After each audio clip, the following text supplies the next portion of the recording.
in hybrid work settings because aggressors are able to get away with it. So I say all this to say, we'll get into that, but I say all this to say, I don't know if I'm an expert because, this keeps evolving. And I'm pretty sure we'll have another evolving period again with the advent of AI. Whenever there's new technology that comes into the workplace, you see new levels and new types of aggressions. So for me, I had no choice, to be honest. I'm somebody who, by virtue of race, gender, by virtue of socioeconomic status, suffered from aggression, from discrimination. Dedicated to the underrepresented professionals in the job market, Color at Work emerges as a safe space for sharing, empowering, and strengthening the experiences of individuals who contribute to the diversity of talents and existing potential in the workplace.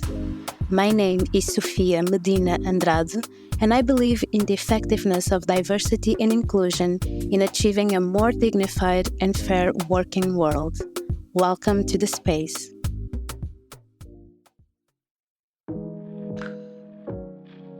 Hello, community.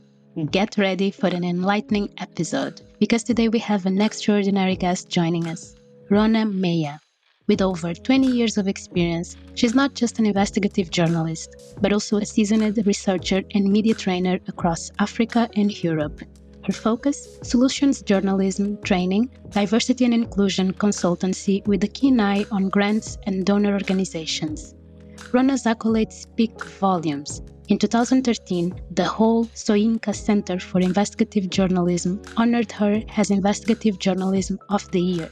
Fast forward to 2018, the BBC commissioned her to investigate pharmaceutical drug cartels in Nigeria, leading her to Emmy-nominated television documentary Sweet Sweet Codeine in 2019.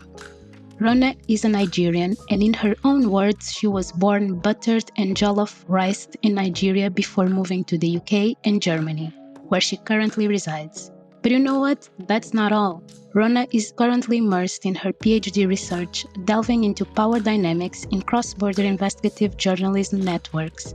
Most recently, she led the Africa initiative at the Solutions Journalism Network, coordinating multilingual training, reporting, and advocacy across 14 newsrooms in Nigeria, Kenya, Uganda, and Rwanda. In today's conversation, we are tapping into Ruona's expertise and experience to delve into the reality of diversity and inclusion in the workplace for minorities, gather tips on reporting situations of abuse, dissect the nuances of allyship, and much more. It's with a great pleasure that I say, hello, Ruona, and very welcome. Hi, Sofia. How are you doing? I'm great. Now that I'm talking to you, even better. How are you? I'm good. How's Portugal today? Portugal here, it's a bit cloudy, The temperature is not bad, but it's quite cloudy. And what about Uh-huh. Germany? And surprise, surprise, Germany is surprisingly sunny. So I will take some of that sun with me today into this conversation, hopefully. I bet you will. I bet you will. And I think it's one of the few times that I will be jealous about German time comparing to Portugal. Wow. Okay, shots fired. Ruona, I really like to kick off the conversations by asking our guests if they quickly can describe themselves as professionals. And the reason why is because I always think about representation. And I think that even though nowadays we are seeing more representation in lots of levels, I think we still not hear enough people talking about how they see themselves as professionals. So in your own words, what could you tell us? I think I'm a straight talking, fun loving, music playing writer and creative person. So I bring that to everything I do, whether it's as a consultant, as a manager, whether it's in donor work or in a documentary. I like to bring that creativity, that love of music, because I think music is very therapeutic. So I like anything from Afro beats, of course, to 60s. Very fond of the Beatles, Tina Turner. Music is always playing when I'm working as much as I can. So that's how I would describe myself, a fun loving, music loving, creative, and writer, because practically everything I've ever done is always centered on doing some sort of writing. Yeah. It's great to hear that. And I love the fact that you also mentioned Afrobeats. Oh yeah, yeah. I'm born and brought up. It's the sound from my heritage. It's the soundtrack to my actual life. So I can't go an hour without listening to it. There's always an Afrobeat song in my head, by the way. Yeah, you don't want to know the one that's playing right now. I actually do. Okay, so it's Water No Get Enemy. Water No Get Enemy by Fela and Nicola Kwaku. I don't know the music, but I will ask you to send me then now the Oh name. yeah, you should So check it out. I It's will. really good. I will for A sure. And classic. thank you. And you know what? You're talking about it, and this makes me think a lot about the intersection of being a Black woman in the world, and especially the workplace, because we are faced with so many things, such as the use to code switch in order to fit in, for instance. It's something that comes to my mind a lot. But when in the workplace, it seems like we have to shape ourselves constantly, or that is the pressure for us to do that. And this makes me wonder, as a Black woman that currently is working in Germany, what are the unique challenges that you have faced in the workplace compared to other countries that you have worked in? I think the first challenge I faced is actually general. Germany is not special, to be honest. So what I face in the workplace is the first challenge is it's at the workplace I'm reminded I'm black. Because me, I'm just a human being. I see myself. In fact, if you noticed, I'm now realizing, Sophia, if you noticed, I didn't describe myself as a black woman, first of all. I don't see that until when I'm reminded, oh, yeah, you're black in some way, some form, maybe by some microaggression, maybe by a snide joke. And by the way, I just use the word microaggression. I do not believe there are any microaggressions. I do not believe there's anything micro about what happens in toxic workplaces. So I think the first challenge I get is I'm reminded that I am black. I am othered already. The second challenge is that I also get that otherness even from black people like me. So I can be interviewing somebody, and just because I'm in Germany, even when they are greeting, they say, oh, yeah, you're white now. So yeah, I don't think you understand what I'm saying about the weather or what I'm saying about the food. Meanwhile, I more or less spend more time actually in Nigeria or in Africa reporting in a year. I most likely will spend more than half of the year in the reporting. I have never ever cut ties with my blackness or my African heritage. Never. I am the type of person that relatives, family members in Nigeria will call me and say, oh, did you hear about this? And I'll be like, oh, yeah, yeah. And also, blah, blah, blah. They call me in Germany to hear about what's going on at home, and they're at home. So, but people will just assume that you are a certain type of way. So the challenge is I get othered at the workplace by every single type of race. There's always some type of othering going on. And for me, that's a big challenge because it then brings out a side of me that I don't like to bring out, but will not hesitate to bring out. Let's just put it like that. But I think everyone understands in a bit what you want to say. Oh, I'm sure. I'm sure. Maybe we'll get into it as the time goes. Maybe you'll be able to bring it out of me, what exactly I mean. But I just put this out there to say that's the first challenge. I'm reminded. Actually, do not see myself that way, to be honest. When I'm in a space, I'm just trying to do what I need to do, whether that's a task, help out a colleague, get a story out. But then I'm reminded, I'm forced. So that is a challenge. And it's not unique to Germany, as I said. The second challenge I get is whatever stereotypes people have about Black people will be what they lead with, even without knowing me.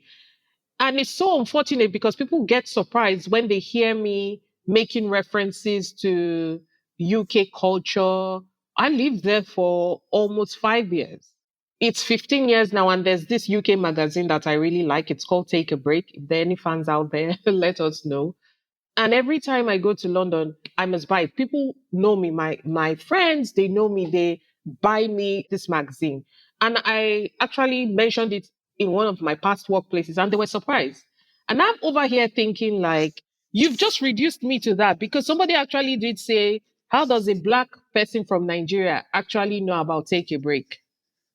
And I said, I live there. Apart from that, there are Nigerians who also, there are people who ask me to buy Take a Break. There are people like, I have friends who have lived there before and I also get them take a break. Like, it's all these little things that just throw you off balance. So those I think would be the big challenges. One, I'm reminded I'm black out of nowhere. And secondly, I am the object of whatever people have heard.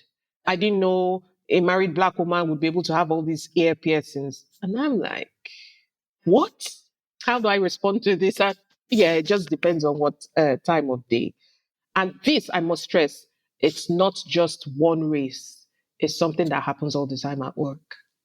So it's almost like apart from the blackness, there's the fact that you're also a professional at this high level. And so they expect certain things.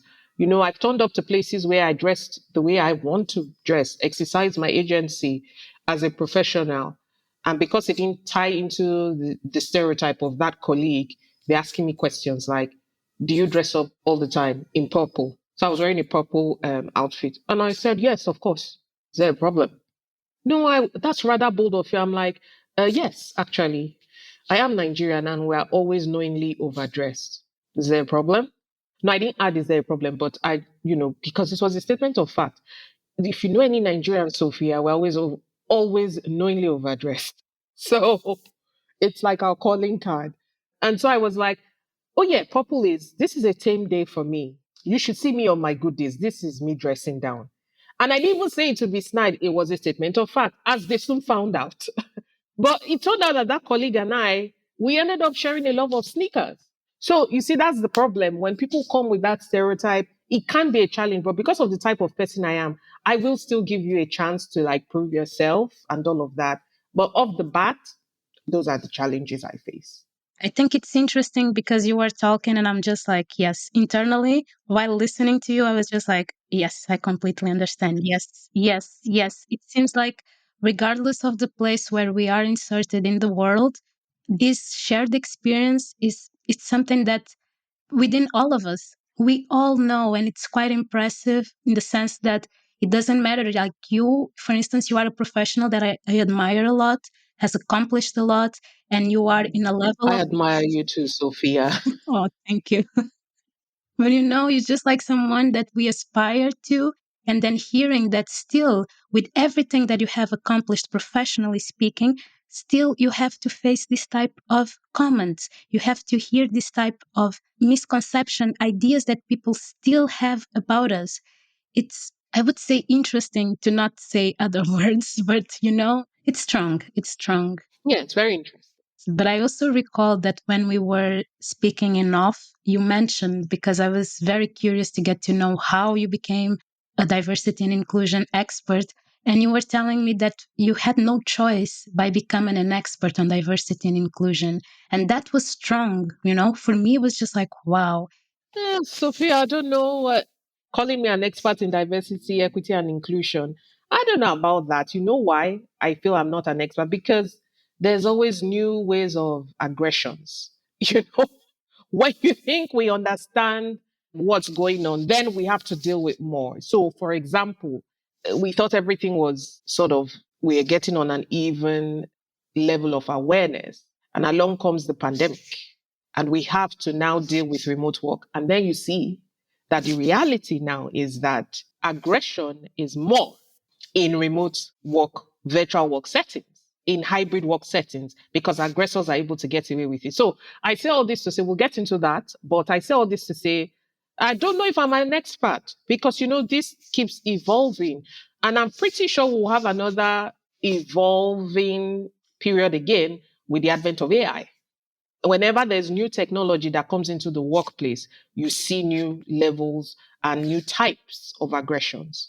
So for me, I had no choice, to be honest. I'm somebody who, by virtue of race, gender, by virtue of socioeconomic status, suffered from aggression, from discrimination. And I think by virtue of my behavior and how I I was brought up really different from what happens in most African households. So my father, for example, would tell me to always speak up for myself. If he wasn't speaking up for me, he told me speak up. So let me give one example. I had an aunt who would come, and this is why I always say aggressions do not only come from other races. I had an aunt, and my first aggressor was actually my own aunt. And this aunt would come and say, oh, why is she wearing trousers? She will not find a man to marry her. She will get pregnant before she goes to school. And I noticed one thing. I was 12, 13, imagine. My father immediately stood up and told her, don't you ever talk to my daughter like that. I prefer her single and successful and rich than waiting for a man. My daughter will wherever, whatever she wants. And he told my mom as well, like, you need to tell your sister, this is not going to be my child. And so imagine hearing that. And when I came of age, my father would say, well, you need to speak up for yourself. So that's how I was brought up. I thought that was what happens with everybody, but I really grew up to discover that not all fathers were like that, and not all women were like that. So I've always been somebody who speaks up. There's also something about me. When I go through pain, depending on that intensity and the commonness of the pain, we're talking about experiences being common. When pain is intense and when pain is common, I try my best to make sure no one goes through it. I know how I felt every single time I went through racism. To get, you are in you are in a profession, journalism, in the media where women are not really a lot, where culture actually stops women, our cultural norms stop women from actually progressing. So journalism has crazy deadlines. Women have to be home. Some women are not even in control of the devices that are used for communicating at work. They have to share devices. They have to share devices at home. Some women are not allowed to own phones, for example. I'm in that type of profession that is already affected by gender. And then you add the layer of race. I went through a lot and I decided this is not going to happen to somebody else. So I found out I was speaking up for myself. And then I would come out and speak up for others. Or I would say, this happened to me. This is what I did to stop it. And what started from just talking on Twitter made me realize, look, I need to actually sit down, get trained, and then try and actually do this properly. Because one thing I've noticed is if you are not having a scientific, measured approach to dealing with these issues of discrimination at the workplace, racism, people will be quick to minimize what you're trying to do. So that's how I got into it. I'm a victim. I still am victimized by people, but I retaliate by ruining the system for them. You are not going to have it easy. And I'm not going to be silent. So this is why I'm in this position. And I'll be honest, I really wish I didn't have to. I wish we didn't have to have this type of podcasts. I'm not saying I don't want you to make money. I'm sure you don't make money from this type of podcast. Not yet. Please, everyone, subscribe, give Sofia whatever she needs because this type of spaces are important. I say this to say seriously, though, that I wish we didn't have to be telling the world why humanity matters. Not in 2024. At the same time, we have to because the consequences are real. I'm, in quote, an expert because I've seen not only how it happened to me. I mean, I was getting microaggressed at the workplace and I was going through cancer treatment. I nearly died. I'm not, imagine what it is that the chemotherapy you're taking is not what is killing you. It's actually the aggressions that you're getting, and you are not even at work, but it's the aggressions you're getting that are actually making your blood pressure go up, such that your doctors have to say, look, you were okay a week ago when you took this chemotherapy. What's happening now? You should be okay. You should definitely not be having these symptoms a week after. What is going on?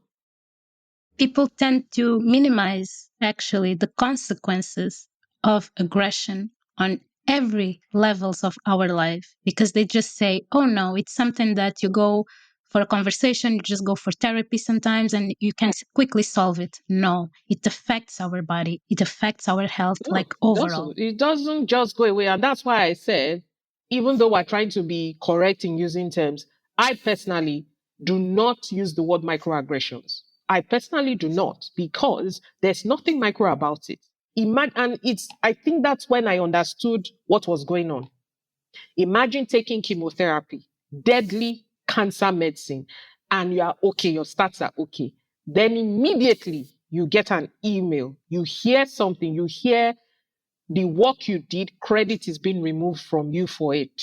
And you start having physical in your body symptoms that you didn't have when you took chemo. And that showed me, it scared me. the chemo didn't scare me, the cancer didn't scare me. As much as I started understanding that, look, this is serious. And it can happen even when you are nowhere near the aggressor. This is why I'm an expert. This is why I found myself in this world. And even though I agree with you, and I think that we shouldn't be talking about it because these situations shouldn't actually happen, I'm very, very happy that you have this ability of transforming your experience in something that is actually so powerful and so useful for other people's. I'm really glad that you do that because it's an example of how you can actually reshape the experience and say, hey, this is happening, this is not correct, but here is how we can transform this. And with this, of course, I wanted to ask you if you can share some practical tips for individuals that are looking to deepen their understanding and expertise in this area. Because also, I see a lot of people nowadays that they say that they work with diversity and inclusion, but still they lack some sensitivity and they lack a certain type of understanding on what this really is. And since you have this level of expertise and experience, own experience, what are the tips that you would share with us? The first thing I'm going to say is that anybody who wants to get into the diversity, equity, and inclusion space needs to first of all understand that the perpetrators of discrimination, of aggressions, of bias are not always of one race or the other. People are capable of doing this. The second thing people need to understand is even when you are doing this, you must continuously reflect on yourself because you are human. And the constant victimization that happens when you do this work in your normal life can be brought into what you're trying to do. Let me give an example. And this has happened before. I was supposed to give a talk to an organization on how they can reduce bias, how they can start having more diversity, equity, and inclusion. It was an NGO, a journalism focused NGO. And this was virtual. So again, these are the spaces, these things can translate across. So 1 hour before, I quickly went to run some errands and I got really bad racism meted out to me by a random bystander. So I wasn't at work, right? This was socially. And I had to take some time to dissociate that and try and understand how I would make sure I didn't bring that into what I was going to say. Because if you happen to be somebody that suffers aggression, routine aggression, you might not be able to deliver what you need to deliver if you haven't handled it and continue to handle it. So those two are very important. And then the third thing is you need to also go and try and get some sort of training. This is a new field, to be honest. So most of the time, the training you will likely get in Germany, we have a diversity train the trainer sort of school. You can do formal trainings, right? There are a lot of people who do these trainings. They might be academic, but any training you can get, some are even free. Try and get some sort of formal training because you hear from somebody else and then you have a network. And then finally, the fourth thing I will say is anybody who wants to get into diversity, equity, and inclusion work really needs to understand that it's not money. You can't do this for money because there's no money. In fact, there are a lot of cuts being made, actually, in certain parts of the world to diversity, equity, and inclusion spaces. Understand it's not about money. I think the wrongest thing you can do this for is for money. There's no money in it, first of all. And secondly, you become the problem if you monetize this. Because part of the issue with allyship, with diversity, equity, and inclusion is the capitalist nature of workplaces. And so if you buy into that as well, if you turn this into a business, you lose what is needed in DEI work, which is heart. And so in this work, sometimes you have to feel for both the aggressor, yes, and the person suffering the aggression. You have to look at it from both their ways. So if you're not able to reflect on yourself, if you're not able to come without your baggage, your understandable, but nevertheless baggage is baggage. If you're not able to leave that baggage, the relevant baggage behind, if you are not able to get proper training, if you are not able to remove money from this, you will have a problem. And then lastly, I think one mistake I see a lot of people making is to have a US centric view of DEI. I know people who have had their training, everything, and it's so US centric, it affects the delivery, to be honest. The world is more than the US. I say this with full disclosure. I have family in the US. My actual grandmother is a Texan. Oh, Oh, really? yes. Yes. Yes. So I have family in Texas. My actual grandmother is a citizen of the United States and has lived in Texas for decades. So I say all this to say there are very, very closed spaces, even within DEI and the practices of DEI. What type of terms are used? What type of aggressions? Most of it is US centric. And we have to try and change that to reflect the global scale of this global problem. So, yeah, those are the tips I would give anyone. And thank you. Thank you so much. I think that most of people won't like these tips because they require a lot of compassion. They require a lot of work on yourself. And those are things that they're not the quick recipes, you know? And people usually like those. But yeah, none of this is quick. We didn't get here today. So we are not going to come out of here just by quick fixes. Some of us who are in this space have to work on ourselves too constantly, or else it becomes a buzzword, it becomes a fad. We didn't get to microaggressions or aggressions today. These things are rooted in colonialism, rooted in slavery.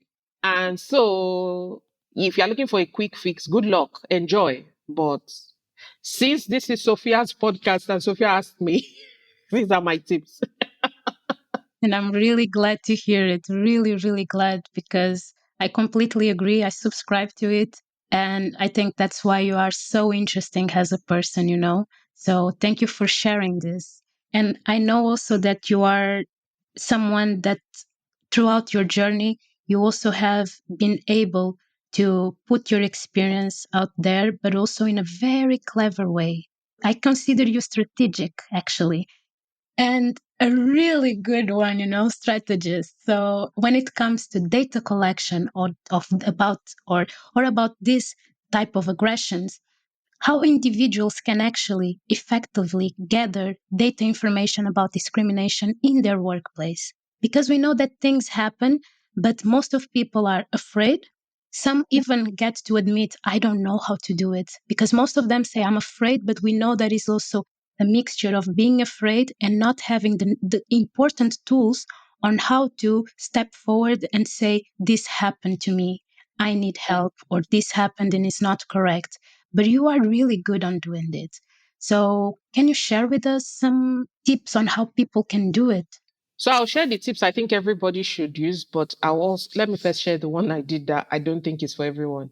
So I document on Twitter threads. Because I don't give a fuck. I don't care. I actually don't care, especially after I've done a call in. If you are not, and it's still troubling, I do it more for myself. If it's still troubling my mind and I need to speak out, for me, I need catharsis. I need to have an outlet to let go because I strongly believe in letting go. And I cannot let go if people think what they did is okay or they've gotten away with covering it up. So, me personally, I have used Twitter threads after doing a calling and everything, after leaving, yes, done everything I can, and then even tried to sue. But the people, cleverly sent away the people who were the aggressors from the company, and those ones promptly disappeared. So I did a Twitter thread, named all the names, called all of them out. Because, and only then did I now have peace. Because guess what? Three other people came to say they were suffering the same thing from the same organization. One of those people was not, we were all Africans, but one of those people was a white African. Again, I say this thing, discrimination in the workplace does not look at skin color. When it's time, it's time. Once it's a culture, that's it. So for me, what I would advise people to do, the first thing, please do not second guess yourself and say, oh, was that a microaggression? Did I hear that? Look, if it's bothering you, just first of all document it. That's the first thing I'm going to say. Documenting it actually allows you to reflect. So the first thing you are going to do is not prevent yourself from being clear. Once you start overthinking it, you won't be able to document properly. Number one, don't second guess yourself. If it has come up in your mind, there's a little bit of disturbance, document it. Two, collect the data immediately, but also collect it in a way that shows a timestamp, your frame of mind, as much as possible. So, what I recommend is make a voice note. Make a voice note and email it or WhatsApp it to a trusted friend or family member. There are a few reasons why. First of all, voice will show your feelings. It's very hard to hide the emotion behind what is going on. There are some voice notes I've made, even when I listen back to it, I realized that I was more hurt than I was even saying in the voice note. If you need to cry, cry. Okay? Because crying is your body's way of releasing the harmful emotions that can turn into the harmful hormones that can make you sick. So get your voice out because voice shows your feelings. The second reason why you want to get it out in this form is because an email or a WhatsApp message shows the time and the day. Now, if you need to escalate what is happening, you have your clear evidence that is admissible in any court of law and cannot be explained away by any smart HR or conniving management. Okay? When you document immediately, it also means you remember clearly. Because let's be honest, and this is why I strongly advocate don't second guess yourself. Immediately document it because if you wait, it is going to now, your mind is going to play tricks on you. I noticed that if I waited, my mind would actually omit certain parts. And when I was talking to my therapist, they said that's your mind trying to protect you. There are people that go through trauma and they forget whole chunks, whole days, even years. You don't want to do that, okay? Just remember clearly so that whatever you are giving is as authentic as possible. So the specific details you might want to add when you're documenting are the date, the place, where you are, and the time of the aggression. Okay, you need to document what was said by who and how it makes you feel. Very, very, very important. You need to reflect also on why you are feeling this way. Has something else happened? Did you go through something else during the day that caused this? When you reflect on how you feel this way, you will be able to see patterns in the workplace and outside the workplace that caused what happened. When you also reflect and ask yourself, why exactly do I feel this way now at this time, based on what this person did or said or this email they sent, you might be able to also remember. That's when your body, your brain might tell you, they also did this last week or they did it last month and you minimized it. But when you reflect that way, you then remember that this is not the first time or this is happening. I was reflecting once and I said, I think I'm going to have to quit. I don't know why I feel this way because I'm really working on a big story. I'm not sure. I was actually talking to myself in my voice note. I don't know why I feel this way. And then I recalled at that point that I'd been sent an email at 4 a.m., 4 a.m. before. Yes, a month ago. And I just ignored it. But you see, it was still bothering me.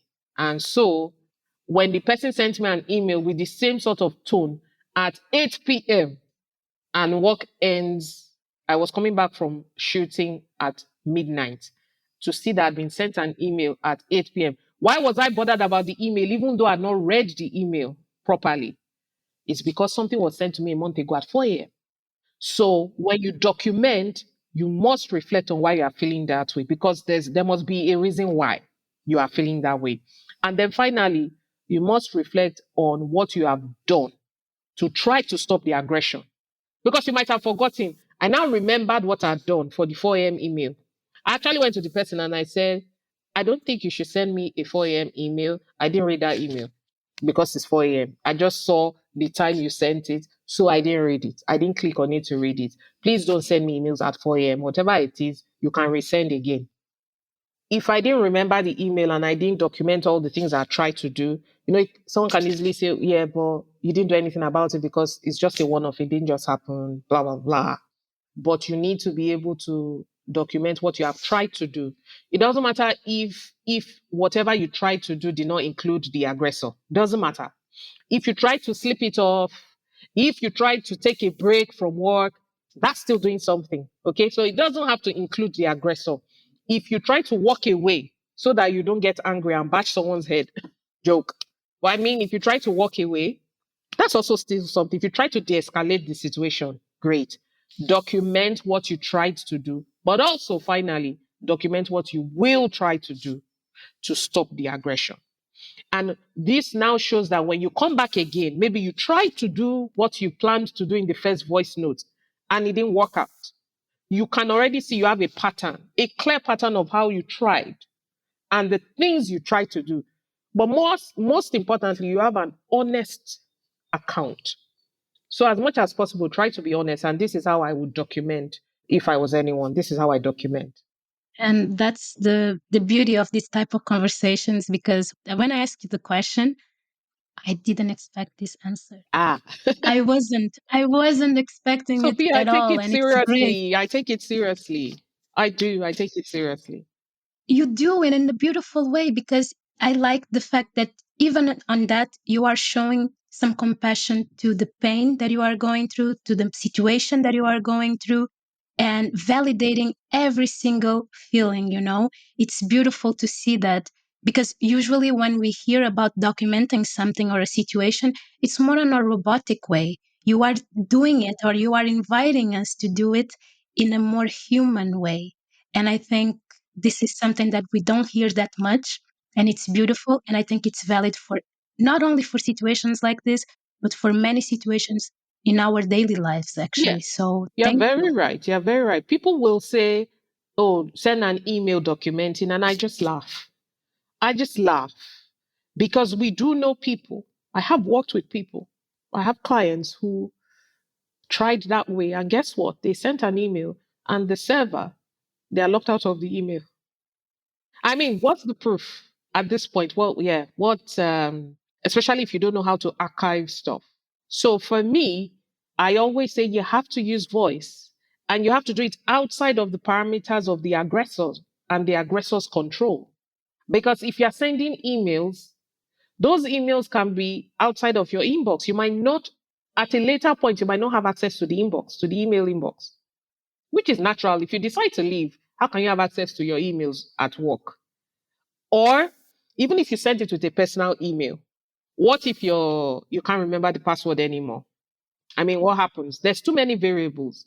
So for me, when you send that, if you are then asked to make an email or you need to write to your lawyer, you just transcribe what you said in your own words on the day. You have the timestamp, you have everything. But also there's the benefit of the fact that you have witnesses. There's no way you are going to ever send such a voice note to your partner, to your friend, to your sibling, that they don't ask you, oh my goodness, is this what's going on? Then you send more thoughts, you chat about it. It's right there. It's an honest account. And it's an honest account in your chosen safe space. Because one thing you should not do is give your aggressors power to determine where you share and how you share. It's too much power, which is why I go on Twitter and blast everybody, put everybody on blast. But let me tell you, you are a badass. You are a badass. I try. I try, No, no, no, Sophia. you are. From one You badass to are. another. You are. You definitely are. You definitely are. Hello, community. First and foremost, a big shout out to Ruona Meyer from the Pulitzer Center for introducing me to Ruona. It's always amazing to see how connections can lead us to discover new perspectives and insights. Now, I want to hear from you. How you're finding this episode? Did you know that Color at Work is available on all podcast platforms? We are also on Instagram and most recently on TikTok, so you can find us by searching Color at Work Podcast. I can't wait to hear your comments, engage with you, and in this way create a space for us. I will see you there. it's quite weird what I'm going to say, and even thinking out loud, it is weird, but it's very honest because it's beautiful the way that you are talking, even though it's about a situation that it's not pretty, it's not something that it should happen, but it's really beautiful the way that you are talking about it, because that's the thing. I feel that you are also putting the victim, that any of us can be victims because aggressors we know, right? But you are putting the victim in with a choice, saying you can choose your safe space. Yeah. You can do this. So that's why I find it also so beautiful, because it's just like, oh, poor you, you are a victim. No, Mm-mm, you are mm-mm. going through this situation, but this is how actually you can find some strength in you in every single moment of action. And I very much appreciate that. And I don't know if you could share with us, for instance, an example of an email that someone can send, whether it is for a lawyer or whether it is for a consultant like you, that might then help into just escalate the situation, or even to a superior, because some companies have these channels in which we can actually make some denounces. I feel that even if someone that is feeling insecure and it's feeling very damaged by this type of aggressions, they will need to be guided in all steps of the way. Okay. So after you document, and as I said, the last step of documenting is to say what you will do. So that has to be how comfortable you are. If, for example, you are now at the stage where you say, okay, I am now, this is the end of my documenting voice note. I have been documenting 60 incidences now. What I'm now going to do is write to HR and escalate it, for example. The first thing you need to do is decide, I'm going to say this how I actually do it, is decide on a reference phrase. So, for example, I will put complaint, okay? Because if I need to find those emails, I only need to search the word complaint and I can get it quickly for my lawyer. Or I can take a screenshot and it shows I sent 60 emails with the word complaint. Now I can decide to put code words in there. I've actually put complaint RCM, complaint racism.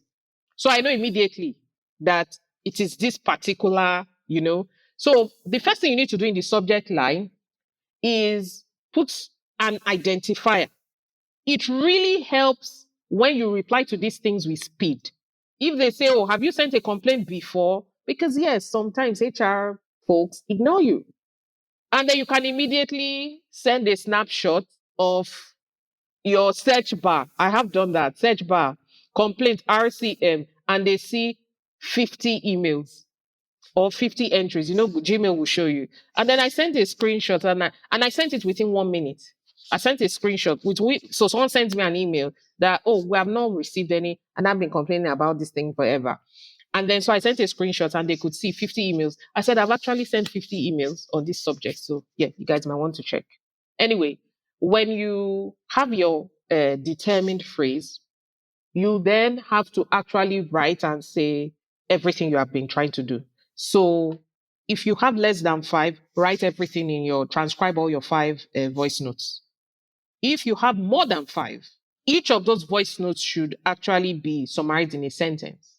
So look at the first, say, I'm writing this complaint because of such and such that, or incident, such and such incident. So I can say racism or race-based incidents, or I can say bias-led or discriminatory. So describe the incident.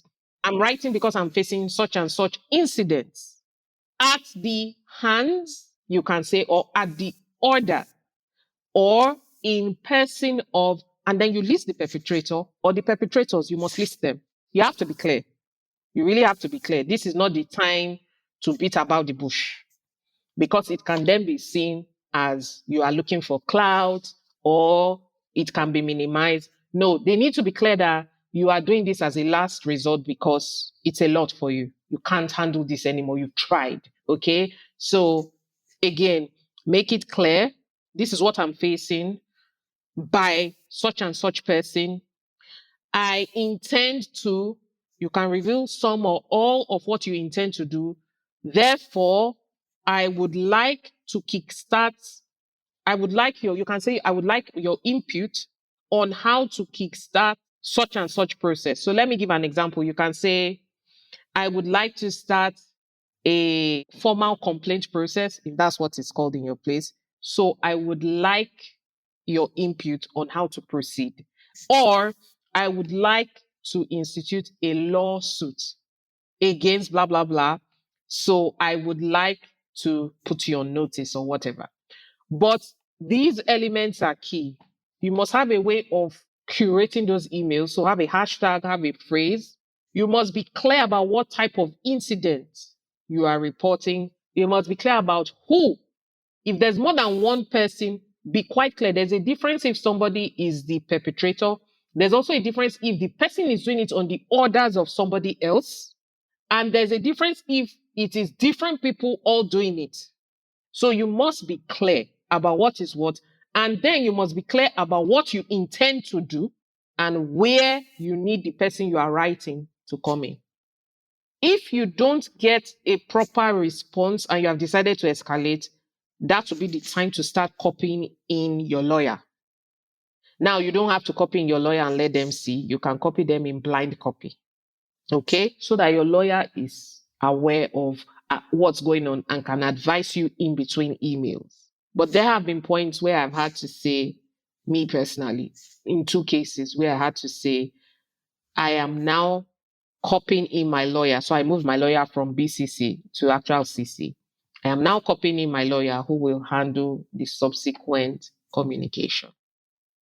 It's very important, right, to have the lawyer sometimes stepping in, because it seems like it gives another type of credibility, right?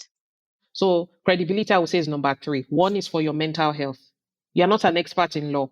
And at some point, this discrimination issue, this racism, this bias, this aggression issue might end up being legal. So you're not a legal expert. It is better, 1, for your mental health. 2, for the experts to handle this, because they're an expert in labor law and nobody will be able to run circles around them. But 3, also to show your aggressors that you are serious. So I wouldn't say it's credibility, but I would say it's a credible stage where the person is now credibly serious, and show them that I'm not the victim that lies down and stays dead. I am the victim that will rise up and haunt you. Exactly. No, it's great. It's really great, because that's the thing. I think we need to look at these situations in another way. And this is what you're giving us: new lenses, but lenses based on strength and based also in strategy. And I think this is very, very important. But I think while you were talking, I was just like thinking, we know that some aggressors are not used to it, are not used to people that actually can face them, then can call them out. Most of them are not. That's why they do it. Exactly. But the thing is, once they are faced with people that actually say, okay, you did it, but here is my response, they tend to actually retaliate. I believe that this is a way of them, especially in the beginning, to try to show their power and say and intimidate you. And we know this happens. So my thing, my here is, how do you challenge the prevailing notion that individuals must endure in this type of situations to show strength? Because I had situations in which, for instance, I was advised to remain in the workplace, to remain silent in a way, and to be strong. Just like be strong. But now you are showing us with all these great advices that you are giving us, and the way that you are putting so much compassion, but at the same time strength, you are showing no, being strong is another thing. But from where I come from personally, being strong is a completely different story. Sometimes being strong is a death sentence, especially for Black women. I'm going to say that. I'm not even going to say for some. I'm going to say for Black women in professional settings, being strong is a death sentence, because already you are dealing with the baggage that comes from outside the workplace. You are dealing with a racialized system. You are dealing with a gender biased system already. Even your culture, your heritage, aspects of your heritage is biased against you already. Then you add the layer of work. I mean, for me, I don't believe in being strong, because that's like saying, Oh, you're going to get murdered right now. Be strong. Come on.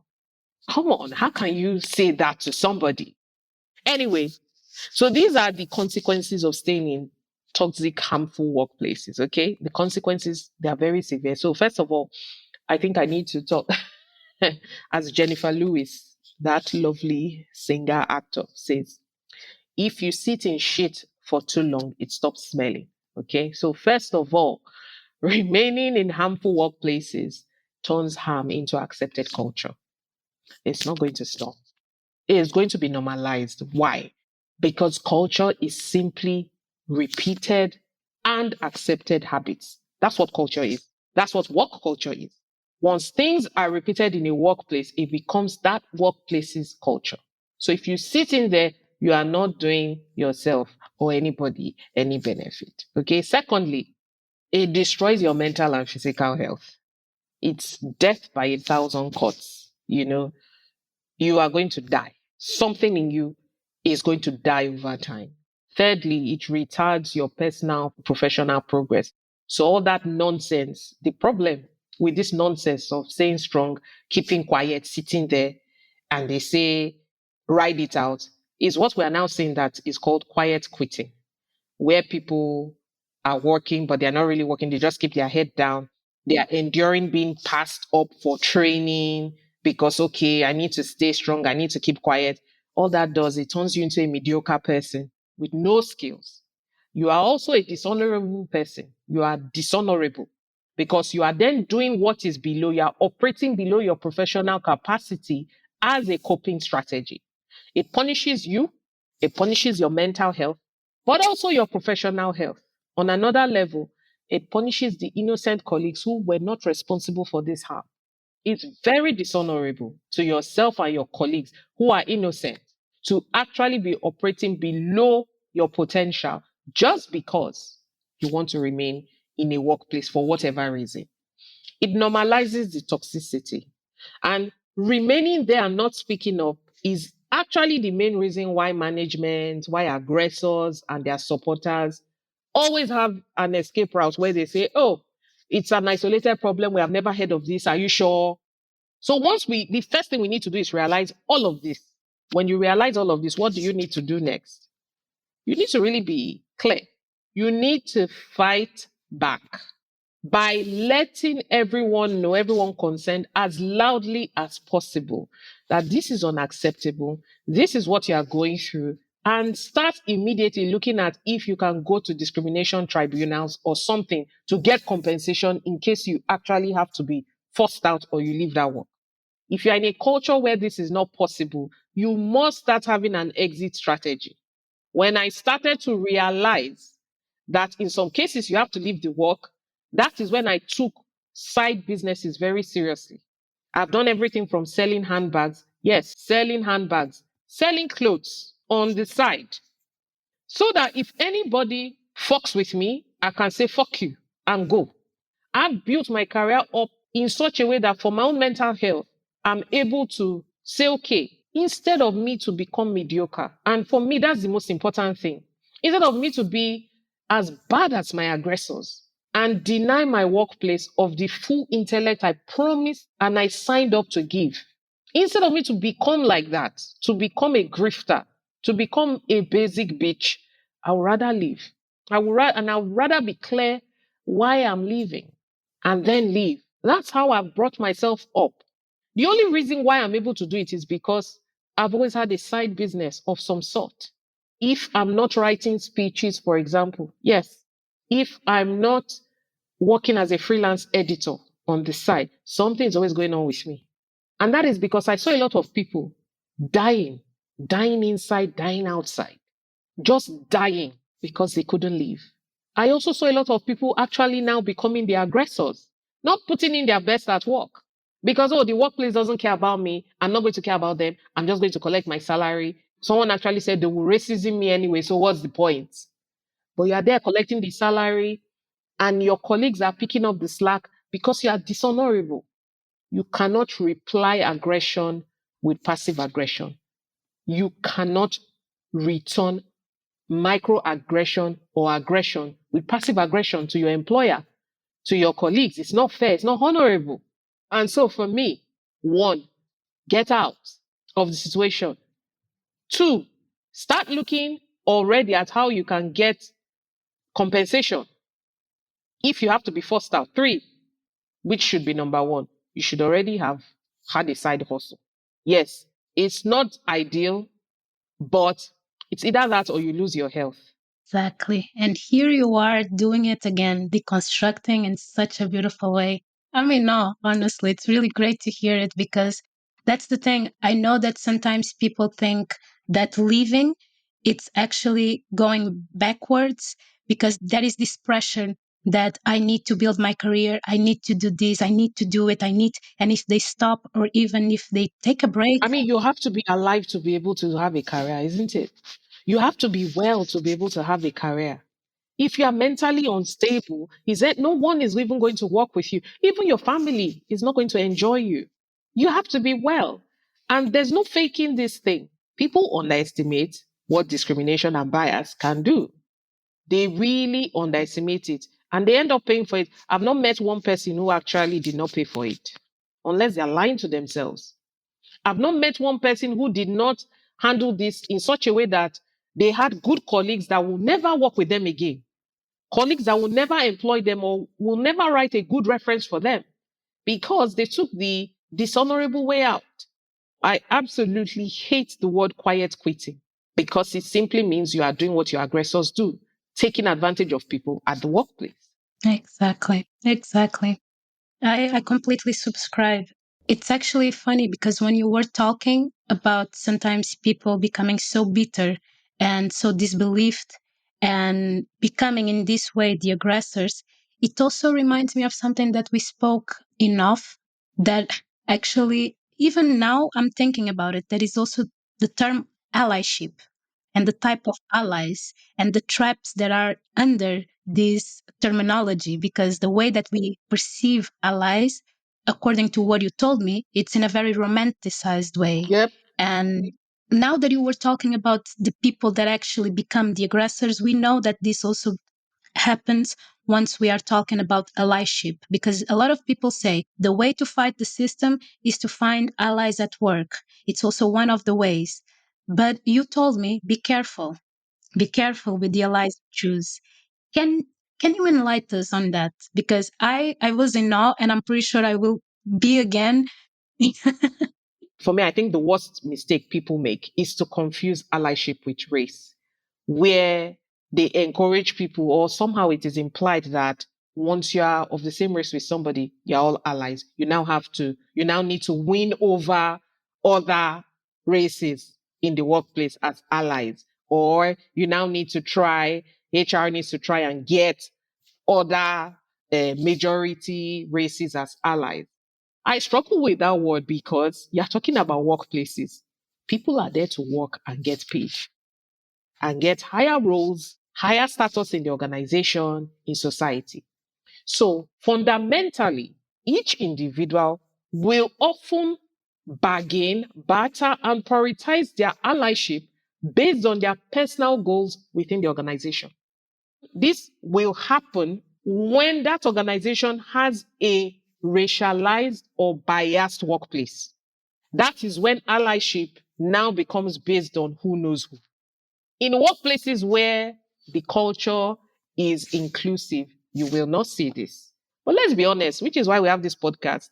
Most places are divided against certain levels of ableist versus disabled, women versus men, non-binary on the other side, you know. So when you have that, allyship is no longer about inclusivity.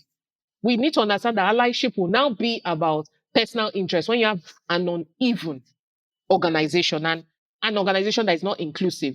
So because of this, in my experience, in fact, some of the best allies of aggressors are minorities. Hmm. Yes, some of the best allies that support aggressors are minorities. And these are minorities that help the aggressors maintain the status quo. As I've said, in my experience, and the experience of people that I consult for, that I help with, they will help the aggressors because they know that fighting an uninclusive culture is not going to benefit them. So because the overwhelming culture in that place is not inclusive, it's discriminatory, they will just align and support the aggressors. Yes, they will become the allies because that's the majority culture. So they have often done this because it suits their career advancement. It's going to help their careers. But every single time, what I've noticed, what I've seen over time is that same culture will come back and ruin them as well. So this is what I said before. Culture is just repeated habits that have been normalized in a workplace. So no one benefits from a toxic, exclusionary, aggressive workplace. Nobody. Everybody needs to understand that part. So allyship should be about allyship based on increasing and on the principles of diversity, equity, and inclusion. The way we talk about allyship right now is always based on race. And it shouldn't be so. Because when you look at workplaces that are not inclusive, allyship is actually based on career advancement, not race. So people do things like, oh, this DEI meeting, we didn't see such and such person of a different race down. But you see, they will say things like, oh, this meeting, this DEI meeting, we didn't have white people there. We didn't have able-bodied people there. We should really try and get them into these DEI meetings. They need to be there. They need to be allies. We need to recruit allies. But when the chips are down, the minority folks who attend these meetings, who do they corroborate the truth when there are investigations? Or do they sit quietly and form alliances? That's a tough reality. So until we stop confusing or conflating or replacing allyship with race alone, allyship will just continue to be a buzzword in workplaces until we stop confusing allyship with race, until we stop confusing allyship with a particular variable, disability, ability, race, Caucasian, women, men. It's just going to be a buzzword. Allyship should be about equality. Allyship should actually be about everybody. When you say we need allies in management, we need Caucasian allies, we need allies in management, you are excluding the rest people whose responsibility it also is. When a system affects everybody, you cannot put allyship in the hands of a few because that also makes them feel they have power and they can decide to use that power to scuttle it. So when you say, oh, we need most of the colleagues here are Caucasian, we need you as allies. And they can say, oh, no, I don't want to be an ally. Or actually not to be an ally. Even if they say, yes, I'll be an ally. But when you say, look, racism affects everybody. So everybody who is a racist will not be in this organization. Whether you're black, whether you're white, whether you're purple. Do you understand what I'm saying? You're smiling now. Of course. And it's good. It's good because again I find that it's deconstructing this romantic narrative, but also bringing a lot of responsibility, individual responsibility as well. And I think those two work well, and it's important. It's very important because even myself, when we talked first, I was just like, wow, I was thinking about it for days because even myself, I realized that I caught myself into this trap of believing in this really romantic narrative about allyship. But then I think for those that will be a bit in shock at first when they hear you talking, as I was, then once they want to create more awareness, can you tell us, for instance, what are some of the key warning signs or traps that we need to be mindful when navigating allyship dynamics in the workplace? Because at first we get shocked, then we got more aware, but still, how to become more aware? When you say we should be thinking of allyship, I think in the workplace, the first thing we need to do is look at allyship as a verb, not a race, not a gender, and not a position in a company. Because yes, the management is powerful. A certain race might be the majority, but that does not mean the thinking has to be that way. There are companies where the people, regardless of race, became allies together and sent a strong message to management and vice versa. So there are companies where management sent a strong message to the majority that were being racist.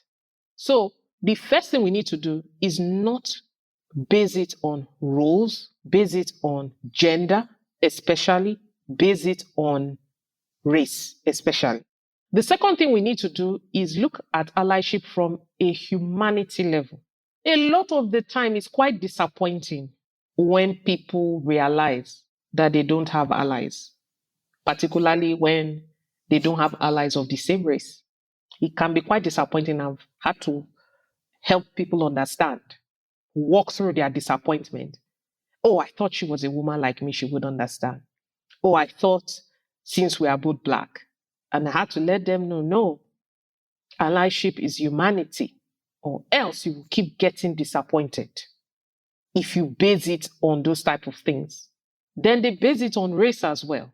And the opposite of that happens sometimes. The colleagues of the other race are judged really harshly because one race has an expectation. Oh, you are black, you should be able to speak up. Oh, you're white, I'm disappointed. I'm so hot you didn't. Have you understood that that white colleague is seeing, for example, is seeing that the culture is not going to change. And that white colleague is going through a divorce, a domestic violence situation. She needs a job to be able to leave that domestic violence situation. Is it possible you can have a bit of empathy, seeing as she's not an aggressor, and not judge her for not speaking up as you would have needed or as loudly? I use this example from somebody I've worked with to say this. You will be alienating the wrong people and victimizing people who have their own battles to face. Because this particular person was like, oh, my colleagues, even somebody who is victimized as well that should know. And I said, okay, tell me about this colleague that is victimized. Suffering domestic violence, hoping to leave. You want them to speak up against the culture that is not going to change in 4 weeks, lose their job, possibly end up murdered because they stay with they will still have to stay with, at some point, allyship needs to have empathy. Definitely not. I'm not saying anyone should empathize with aggressors. I mean, throughout this podcast, it has been clear. I have no patience for aggressors. I don't condone them.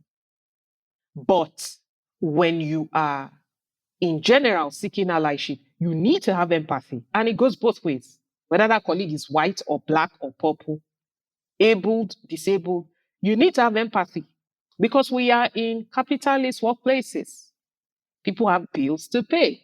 So for me, these three things are important. You need to not base it on roles, positions, gender, race.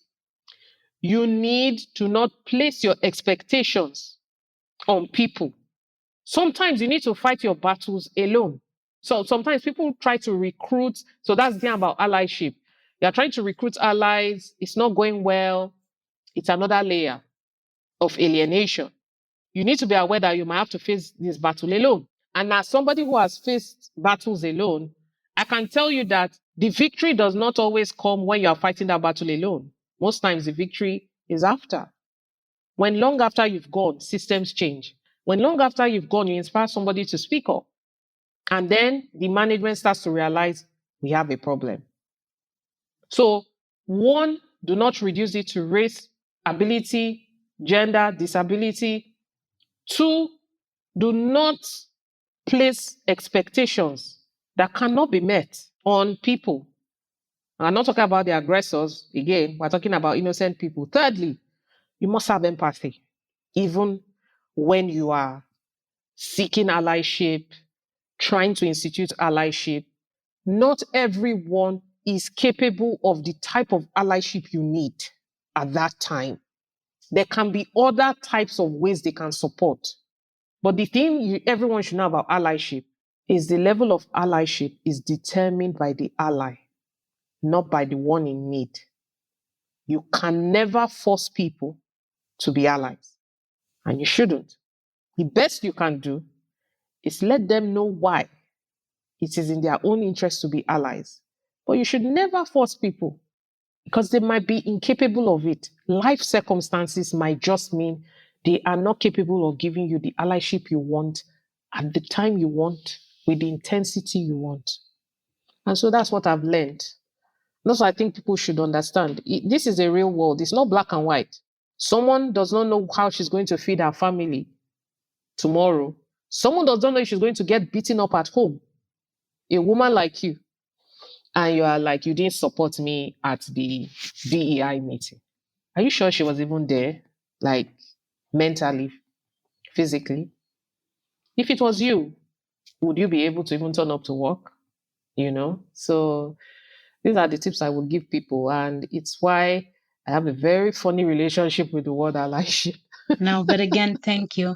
And what I feel once again is that it's not just the type of tips or advices or awareness that you are bringing just related to the workplace, but I think it's something that you can apply to all spectrums of our lives. Because what I see is that people will only give us what they can give, what they have to give. And again, it's very valuable. And thank you so much. If there are more topics that I would like to address, of course there are. But I think that you are just leaving us with so many food for thought, that I think people, when thinking about it, they will be able to become not only better professionals, but also better people for people in their lives as well. And I think this is really, really great. Before our conversation, I already had all this admiration for you, but right now I'm just like, oh my gosh. Oh my gosh. Oh, you are too kind. You are too kind. I'm being too honest. Believe me, I'm just being completely honest. You are too And kind. time is passing by. And Yeah, time flies before when you're letting, having fun. exactly, exactly. And as I know that you have other things to do, before letting you go, I'm very curious. I ask this question to all guests, like imagining when you were studying or when you were in the beginning of your career, looking back to those moments, nowadays, what are the truths that you believe that weren't told to you about the workplace and that you had to find out once you started? I found out that people don't know how to cope with a woman who is very confident in her abilities, in her intellectual abilities. I found that. I found that out. That people do not know what to do when confronted with a woman who is so secure in her intellectual abilities. And I would be helping colleagues do stuff, and they would think I had an ulterior motive. They would think I was trying to gun for their jobs. I'm just over here like, bitch, none of us are going to die in this company. Even the owner of the company is going to die and leave it. I'm not here for you. I'm here to learn as much as I can. I also found related to that, nobody told me that people will expect you not to sell yourself, not to brand yourself, yet no one is doing it for you. I learned the hard way that humility is not the same thing as being assertive. I learned that it is not arrogance if it's true. Did you do the work? Say you did it. Are you one of the top professionals in your field? Backed by years of experience, places worked, things done. Say it. It's not arrogance if it's true. Why do you need to say it? You need to say it because there are black girls. There are black girls waiting for that example that will make them believe, yes, I can. Even though people laughed at my hair in school today, I can. And I learned this the hard way. I learned not to give a fuck what anyone says about my capabilities because it's not arrogance if it's true. I have to sell myself. If I don't sell myself, there's nobody that's going to promote me and say, this person does great work. I have to do it myself. If you keep waiting, thinking that every time somebody will champion you, every time, no, because to be honest, no one's going to champion you like you. That's the fair, that's the yeah, someone might champion you, but they won't do it like you would. And then the worst case scenario, if you don't champion yourself and champion yourself loudly, your story will be rewritten in the workplace, outside the workplace, with even future employers. If you don't take a hold of how your story is written, it will be written for you. You won't even recognize the character that is presented to you. You wake up and go like, oh, who's that? And so I learned these things the hard way. I've also learned that nobody ever told me how hard it would be for Black women.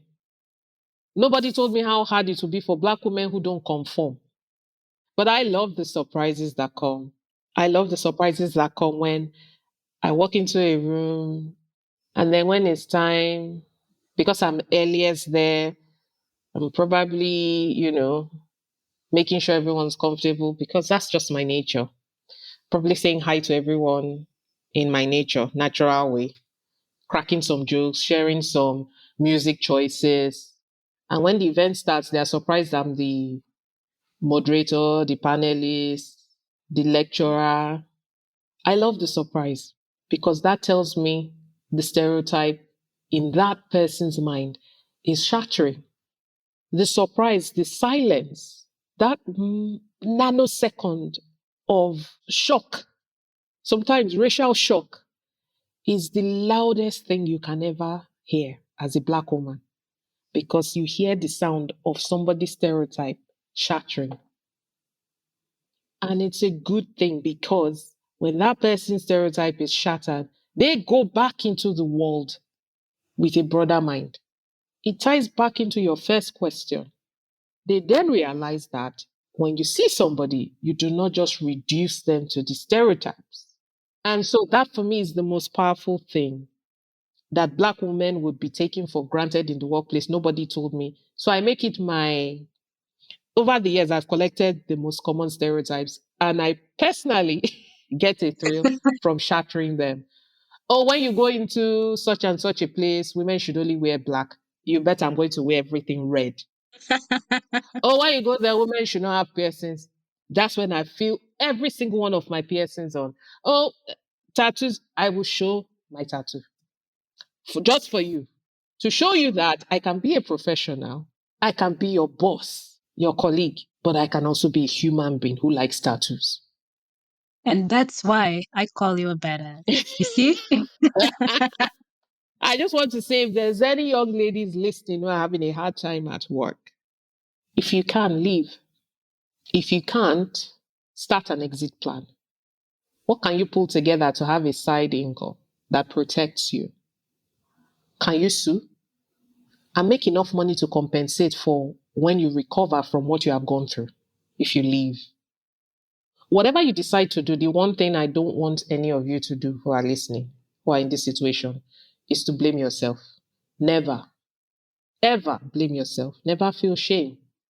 The adult who put you in that situation is the one that needs to feel shame. Don't doubt your abilities because I was literally a 20-year veteran doing a PhD and there were aggressors trying to make me feel stupid. You can't doubt your abilities based on the perceptions of an aggressor. Don't ever give anyone the right to make you think you are less, to make you question what you heard, to make you doubt the effect on you, or make you suppress the effect on you. You are valuable. You will have another chance. A lot of chances. But you can only have these chances if you are well, if you are alive, if you are mentally okay. And this is what should be the priority for you. That's what I would say to anyone who's listening. Thank you. Thank you. Because I'm just like so happy with this conversation, honestly. And I feel that the advices that you are giving us are the advices that I needed so many years ago, Me and too. that I still need. Me too. And I would like Me to too. hear it. So Me too. thank you. I'm talking to myself as well. It's work every day because aggressions, bias, discrimination adds up over time. A simple word, you go into another room again, it's like it all comes back. So I don't say these things to say I have conquered every single thing. Tomorrow I might go out socially, not even in the workplace, and get triggered. But I say all this to say, we can get past it by not condoning it and fighting against it. We can. Thank you, Sophia, for having me. Thank you. And thinking about the listeners that might want to know more about your work or even get in touch with you, when and how they can do it. On Twitter, at RGAMEYER. You definitely can get me from Twitter. If you send me a message on Twitter or tweet at me, and then we can take it into the inbox. At RGA Meyer or Ruona J Meyer, just spell my name. You'll find me on LinkedIn. I'm always keen to connect. If you give me some time, I can answer your questions. You can also send me questions. Just give me some time to answer. And yeah, I can give you some advice if you want. But yeah, let's connect, folks. If you've made it up to this part, well done. First of all, your internet. Wow, your internet costs. Secondly, thank you. Thank you for listening. Thank you. Thank you for your amazing, amazing contribution, honestly. Thank you. I'm sending you a big hug, really. Hugs right back. Thank you for joining us for another episode of Color at Work, edited by Augusto Piccinini. If you enjoyed this podcast, please share, subscribe, rate, and comment. Until the next episodes.